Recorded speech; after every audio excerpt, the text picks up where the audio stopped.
Hi, welcome back to our channel. In front of me I have OnePlus 15, and in this video let me show you how to custom color wheel on this device.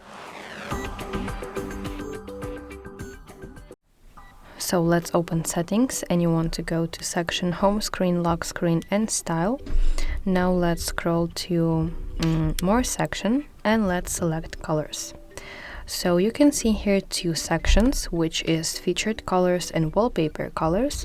So if you're on the page featured colors, you want to scroll all the way to the end to custom option, and you will see on your screen color wheel, and you have to drag your finger around this wheel to select specific color. So let's select this one, tap OK, and as you can see in my preview, my colors have changed.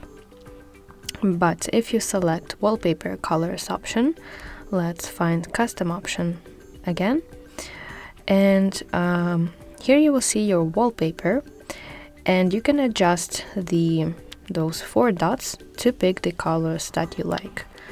So let's position them to select some specific colors, and let's tap OK button, and as you can see, my colors have changed as well. So yeah, that's it. And then when you selected your colors, you have to just go back and it will be updated. So that's it. I really hope that this video helps you, and if so, please like this video and subscribe to our channel to see more content like this.